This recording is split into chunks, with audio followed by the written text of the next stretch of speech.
folks, it's been a minute. How y'all doing? I got a full-time position this year, so I haven't had quite as much time as I used to screw around with computers as much. And adjusting to that full-time work definitely took a lot of energy out of me.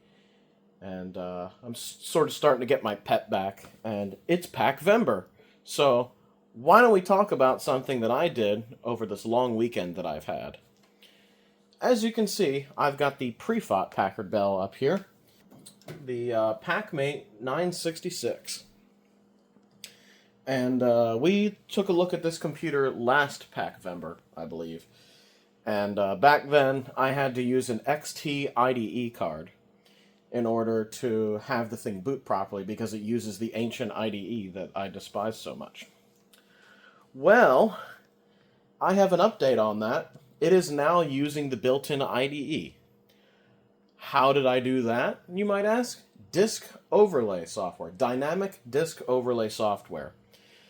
This is software you can use for machines with older IDE buses like this that don't support higher capacities. I believe the limit on computers this old is about 511 megabytes. There was that limit that was there for a long time. So you had no choice but to just buy multiple of those hard drives, or just, use one of those hard drives and run most of your stuff off of floppies and CDs and whatnot. And I didn't know about dynamic disk overlay software somehow. I just never really encountered it in my life until I've started playing around with 486 machines and 386 machines. And this one is early enough that you have to use that for, modern retro computing purposes. I also replaced the sound card. It had a reveal sound card in it with that dead drive, as you might remember. And I'd replaced that with a Packard Bell Sound 16A card, one of the Aztec Sound Galaxy cards that you might find in a slightly newer Packard Bell. And the reason I did that was so that I could plug the CD-ROM into the sound card, which is important for making master CDs work easily on a Packard Bell this old. So I put a drive in there with the Panasonic interface on it that was in another Packard Bell that I have, and that plugs into the sound card. The master floppy picks that up, so I can install Windows 3.1 DOS via the CD-ROM. Now, it's a double-speed CD-ROM, and the Panasonic interface was not that great, and I will demonstrate why in this video later, but it's particularly a problem with multimedia because I think the Isobus just can't do it. Or the type of interface that Panasonic uses just isn't that efficient.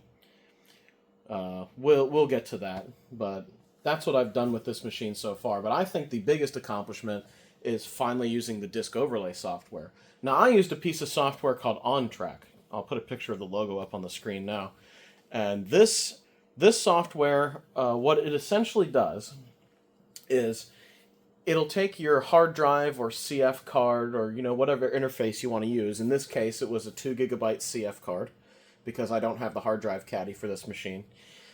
And it will effectively partition the drive using the software, and in such a way that it will boot the OnTrack disk overlay, and it has some kind of script in it where you press space, then you boot from your floppy, and then you install the OS. The dynamic disk overlay almost is a small operating system or boot up sequence within itself. And you can format the drive as much as you want and it won't go away. You have to wipe the partition table as a whole to make OnTrack disappear. So it's quite resilient, and it's gonna be great for most people that have these older 46 machines, or even machines like the 386, some 386s that I have. I have a Tandy and I have a Wang Executive 386, and the Wang has the same IDE problem. So now that can definitely be used with a CF card without too much issue. But without further ado, I think we should talk about this Packard Bell. we've already seen the inside of it. It's got the Tataran battery in it for the time and date, which did fall out at one point. And what the other thing that OnTrack does, before I forget, is it also selects the hard drive type for you in the BIOS. In this particular case, it shows type 32. It will configure all that for you. So as long as you have a good battery in one of these machines, it should be fine. So without further ado, I think we should turn the machine on and check it out. Just give you a little update, maybe play some games, show you how it performs with the updated IDE bus. Like, for example, last time we played 3D Ultra Pinball, and it was very laggy. And I thought initially that was like a video problem. No, it was an I/O issue. The XT-IDE is just that slow on a machine this new. I think the newest machine you want to use an XT-IDE on is probably a 386. 486s really need the faster IDE, which this board thankfully does have.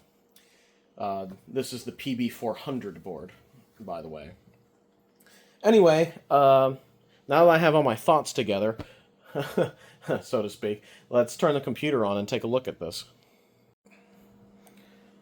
Okay. Turn the Variac on. I run on my old computers off of Variac so that the voltage doesn't spike too high, because we have very high line voltage in my area. So I have it set to like 110. At least that's what it says on the meter on the thing. So without further ado, let's start the Packard Bell PackMate 966 with the PB400 motherboard.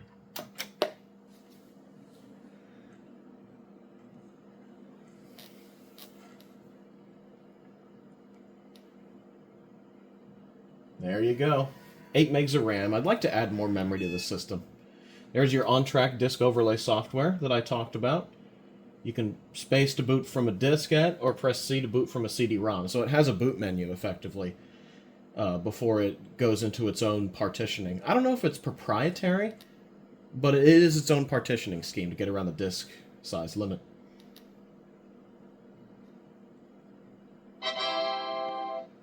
And there you go, you have Windows 3.1.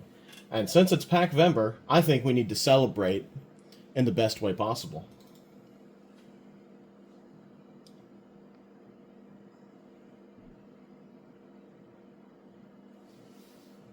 Welcome to Packard Bell's Navigator. Welcome to the main menu of Navigator, the easy way to get to know and use your Packard Bell computer. Explore the functions of Navigator by using the mouse or the tab or arrow keys on your keyboard. I think we should start by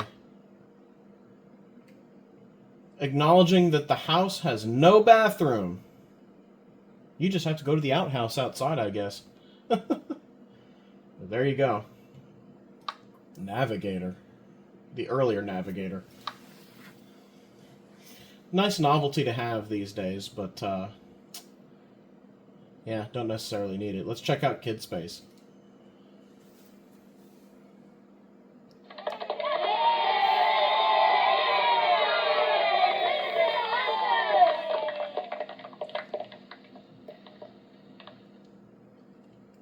Hello and welcome to KidSpace. This is the fun place to work and play. Keep your software in the bookcase. Put all your games and stuff on the shelves. The bottom drawer lets Mom and Dad organize the room. To start your software, drag things from the shelves to where I'm standing. Keep all your files and letters in the dresser drawers. Watch out for things flying around. Now, if you need more help, click on the big question mark with the mouse. Have fun!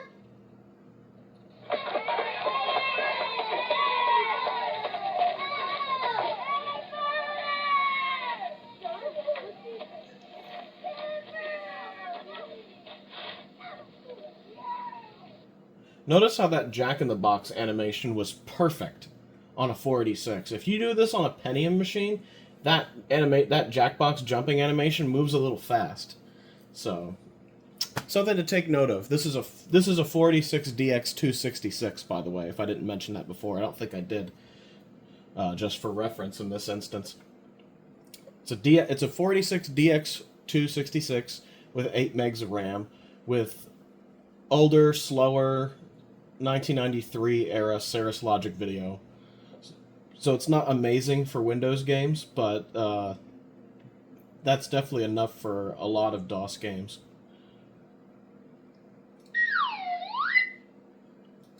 It doesn't have the working thing going on.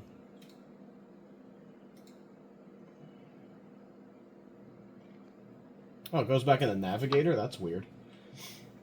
Anyway, yeah, there you have it. Notice how fast this is compared to what it used to be in the old video. Having the I/O is a big deal, especially for this machine. Now, the first thing I'd like to do is show you some DOS stuff. I have some really good DOS games on here.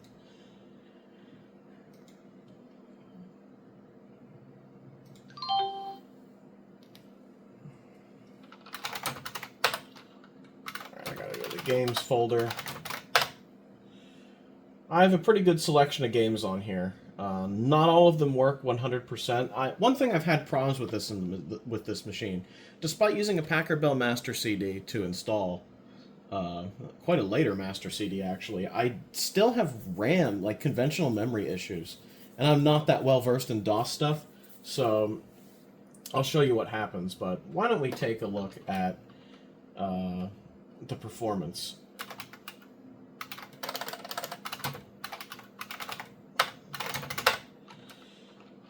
Alright, let's set up Descent here and give that a whirl.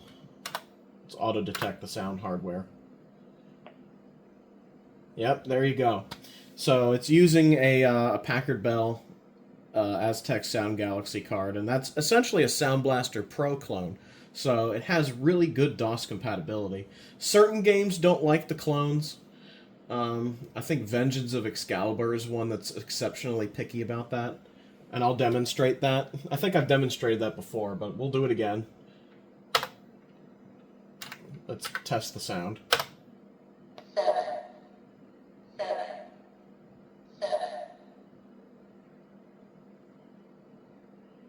Wow, it thinks that the, yeah, reverse the channels. There we go. Yeah, it was reversed. That was weird.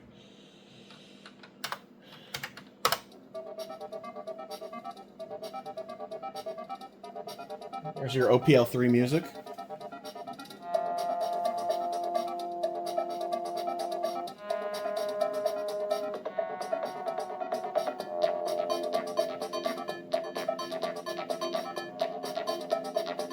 So despite the crap people give Packard Bells, the sound cards that they put in them were pretty darn good, as long as they were a Sound Blaster Pro clone. Let's see how well Descent runs on a system like this. It might not even run. I have not tested it yet. Hey, it works.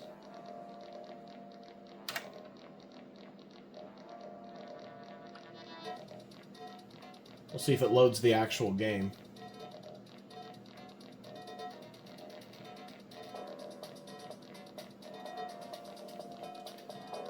As you can see, this is one I copied from the Nostalgia Moles one. I'm gonna be blech.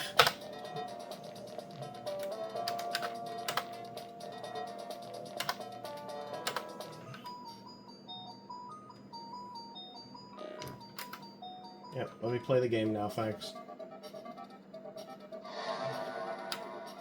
Yeah, this is a 46 DX2, keep that in mind.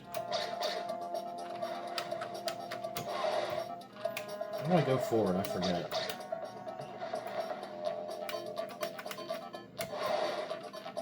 I can't remember the controls. Oh, there we go. See how the textures look like crap and aren't loading in? That's this old Cirrus Logic video. Yeah, see that? The textures don't always load in all the way. That's a memory thing. Yeah, look at that. If you get close, they load in. So that's a bit of an interesting quirk this has. So, not a great system to run Descent. The texture memory or the graphics memory is not very fast. But it does work. I've played this on other 486 machines, and it's much better. Unfortunately, my other 486 machines are having problems. This is the one that's working properly. So Descent works. Let's do Doom 2.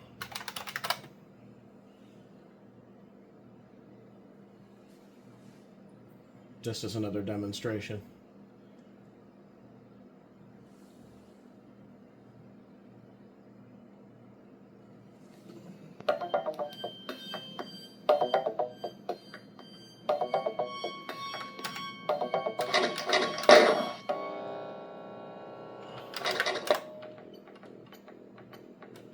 See how fast this loaded? It would have taken forever on the XT-IDE before.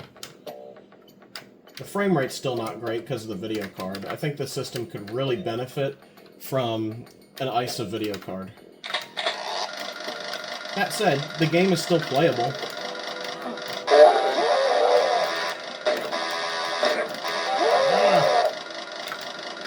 Need my health back.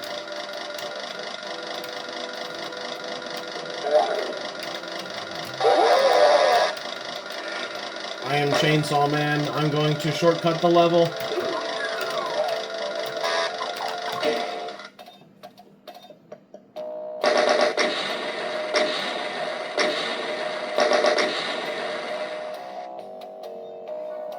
Wow, the par is 30 seconds.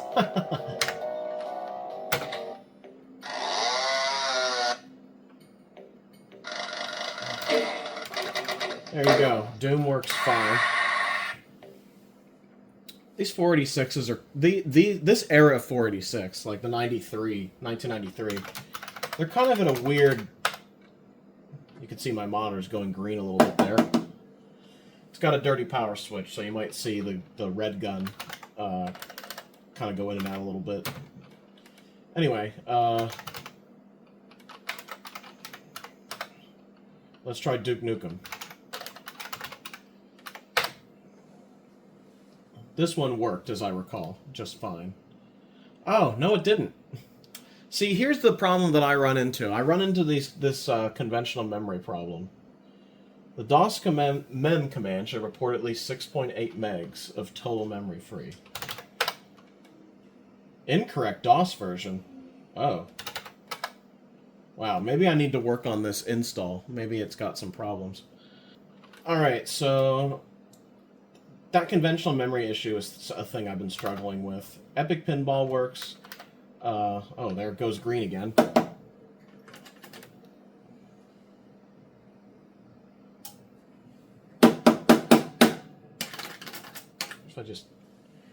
I need to clean I need to get into this monitor and clean the connectors and stuff. It's just got intermittent problems.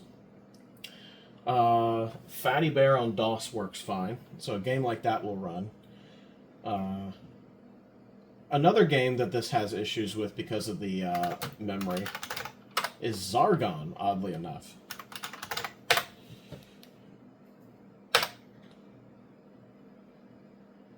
Now, if I configure this to have the sound on and the music on, I need 570K of conventional memory. Now, Zargon will run if I turn the sound off, and it'll run just fine, but do you really want to play that with PC speaker? I don't think so.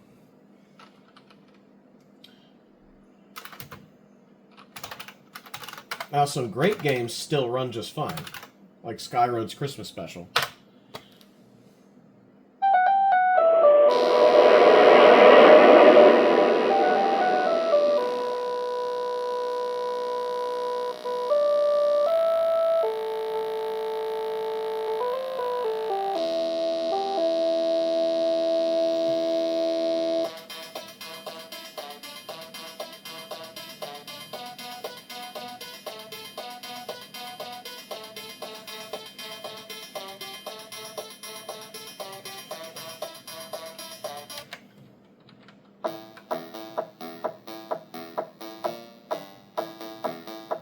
Great music in this game.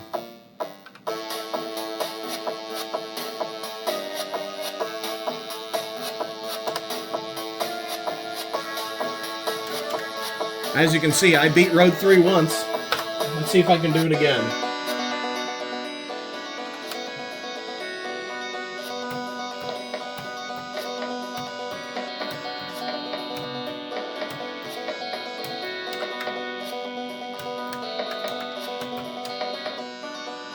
Can I do it? Oh no, I missed it.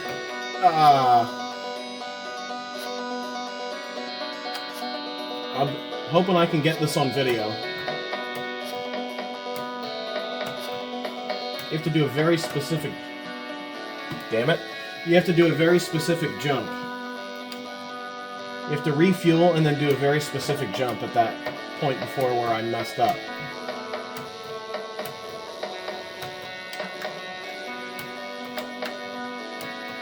Slow down here. Refuel there. Oh, I almost had it. Almost had it. It's kind of a difficult game, but I like it a lot. It's really fun.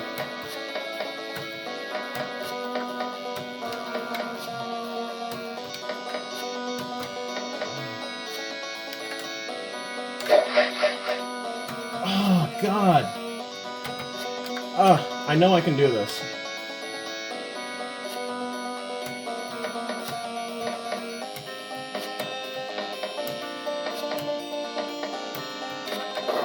Oop. Oh, I messed up. Or did I? No, I didn't.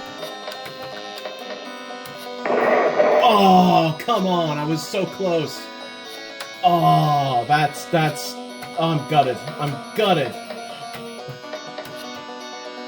Ah. It's the kind of game that's, like, difficult, but the type of difficulty makes you want to beat it, you know? Real old school, like, I'm not gonna let the game win kind of energy.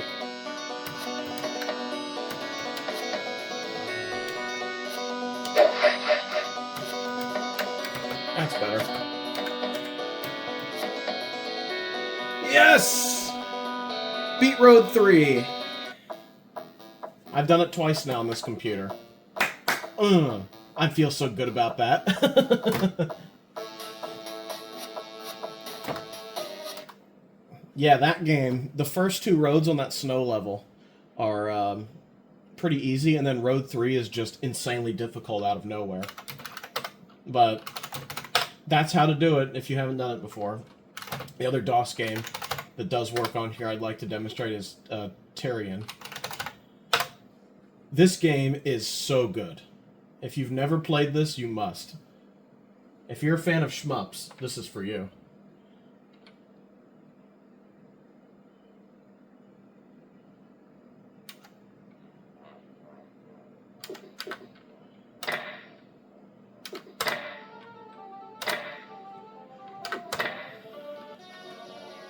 The music in this game is so good.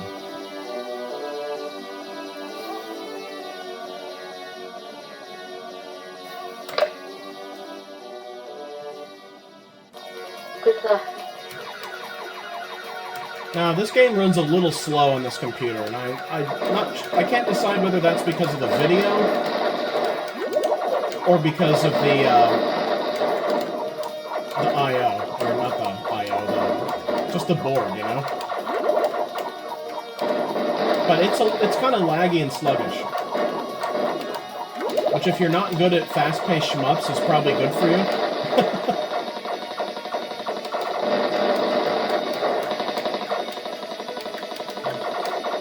This runs much better on some other 486 machines that I have, and on the Pentiums especially.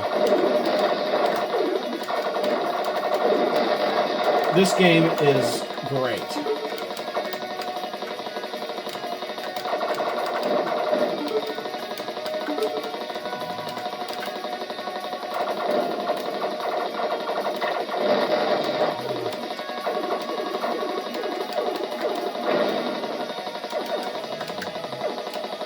Keep running into my bullets here.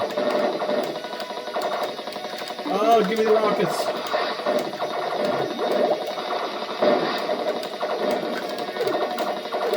Yeah, this game is fantastic. This is what you want a DOS machine for.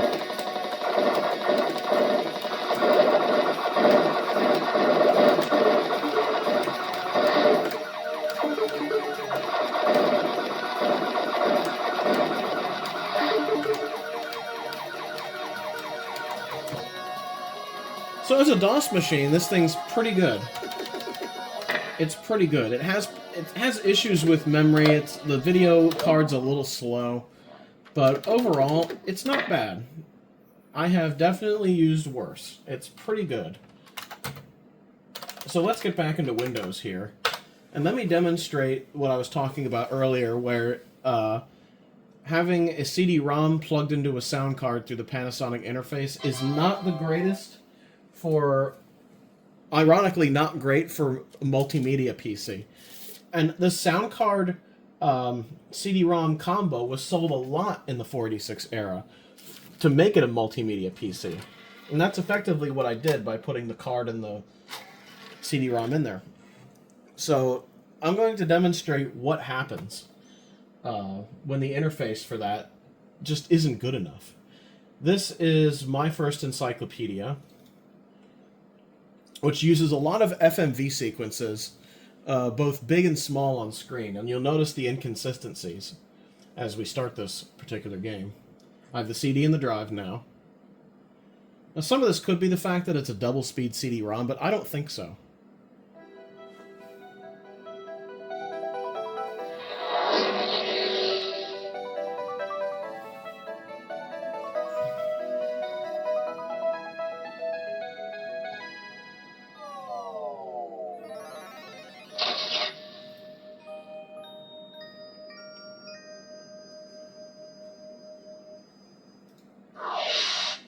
Now here comes the FMV.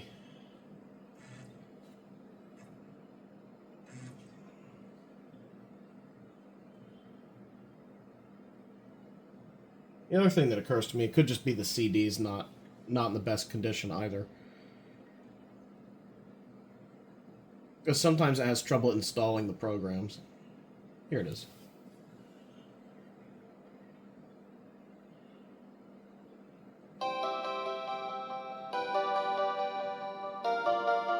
FMV here. Welcome to... And then it just reads on the CD and it doesn't quite play properly. It kind of freezes up and you see the animation changing there. And it doesn't do this on any other machine. The one difference this one has is that I'm using the interface on the sound card. So is the Panasonic interface just this bad? Is the CD bad?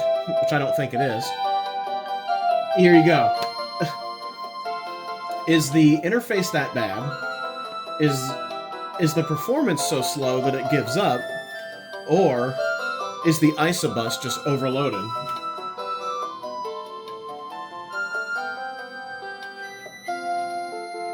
So let's just hit cancel.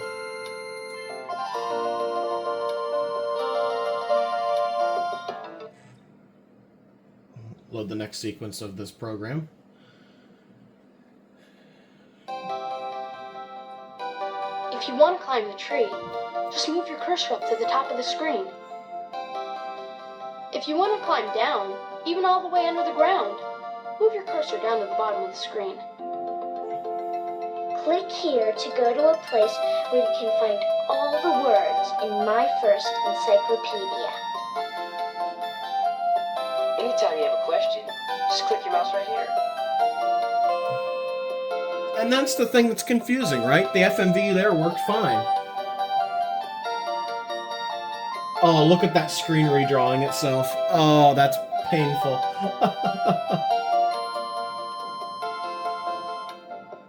What do we eat? None of your business.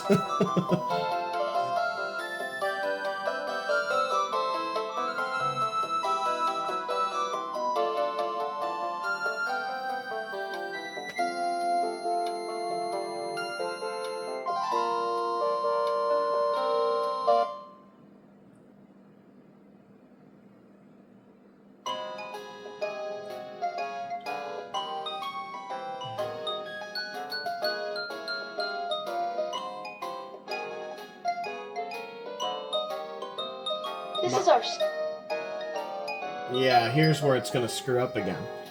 And in a sequence like this, just keep watching, it'll fail. Wow, it's actually trying this time.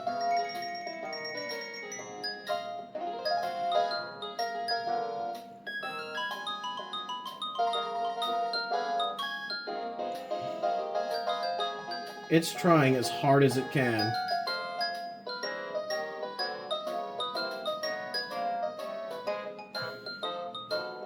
And I can actually see the sequence up top changing sort of in rhythm with the LED on the CD-ROM drive. Ay, ay, ay. Put him out of his misery. Let's see if he can explain what soup is.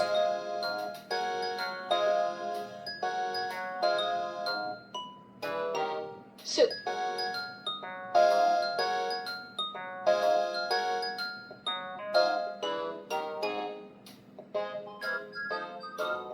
Yeah, it's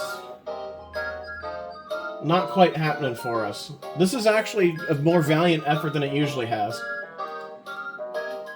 Look at him, he's horrified. Yeah, programs like this, ironically, don't work that well.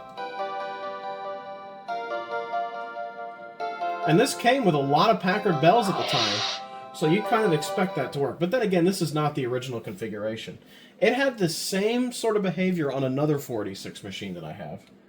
One that does have a faster onboard video, and is just like a faster machine in general, but somehow it just loses on multimedia like this. But yet in other instances, it will work fine.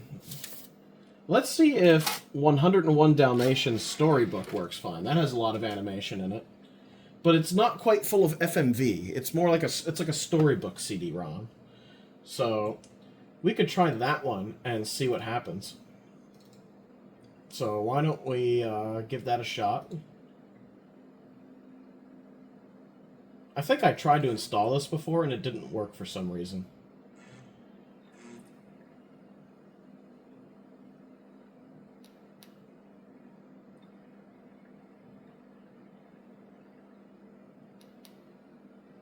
Oh, yeah, okay, never mind. So I have there are weird quirks with this machine. Stuff that works on other 46s will not work on here. And I don't know why.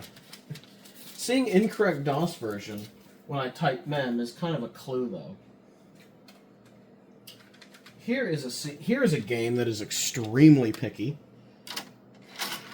with machines, and that is Busy Town. Now, Busy Town, as I recall, has some strange behavior.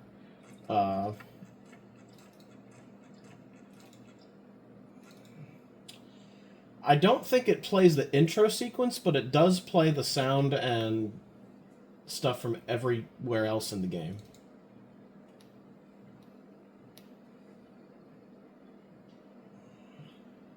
Yeah, it's another conventional memory problem.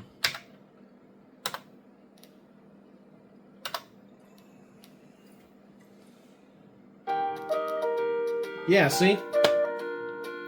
It doesn't play the digital sound because of the conventional memory issues.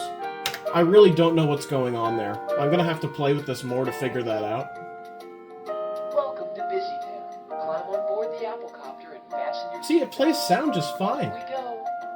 Move the mouse to pick the playground you want to visit, and click. And let's say I go to the Dr. Diane there. Become a Busy Town character by simply... It won't play that little, like, 90s rap intro sequence that it usually does. Have fun. The Junior Seesaw, Dr. Diane.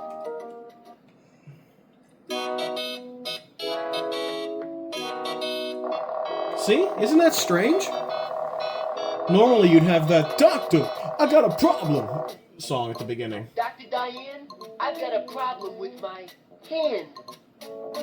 I'll put a bandage on it. I'm all wrapped up. Bye now. I'm all wrapped up. Yeah, this is another game I used to test because it's very picky. Extremely picky. Dr. Diane, exit.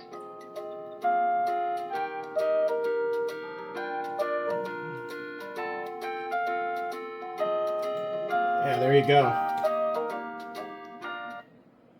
And it's kind of a weird game, too, because it bridges the gap between Windows and DOS a little bit, the way it works.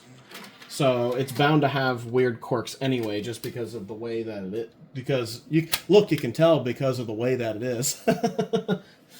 And, Yeah, there you have it. I just thought I would give you guys a little update on this machine, now that I've changed the configuration a little bit. It's still got some quirks going on. I don't quite know what's going on with the incorrect DOS version there. I wonder if that has something to do with the floppy that I installed the master CD with, because I don't know. I just don't know about that. I don't know if this is normal on DOS 622. I have no idea. I really don't know. But yeah, this is the Packard Bell PackMate 966. I think it's overall better now that it's running off of a CF card plugged into the internal IDE. The I/O is better. It's overall an improvement from what it was before. The CD-ROM with the sound card is much better. I can use master CDs with it now. The Reveal sound card was alright, but this one is just much better to work with, I think. So, yeah, there you have it. That has been the Packard Bell PackMate 966 update. I had another video planned, but unfortunately, I've been running into some problems with my 486 machines, where a lot of them just aren't working properly. I've posted a little bit about that on my Mastodon. Yeah, I've been tearing my hair out over it this whole long weekend. Yeah, there you have it. That is the Packard Bell PackMate 966. Hopefully I'll have another PackVember video if I can get the other machine I'm talking about working. If not, I have a few other computers to make videos about. Hopefully I'll be able to upload more than just like a year at a time, because it's been getting a little much. Life just took a while to get used to this year, so hopefully this is my way back into YouTube. So yeah, there you have it. PackVember. If you'd like to reach me on social media, the links are down below, and our Discord chat is down below as well. Have a good one, everybody. Ciao.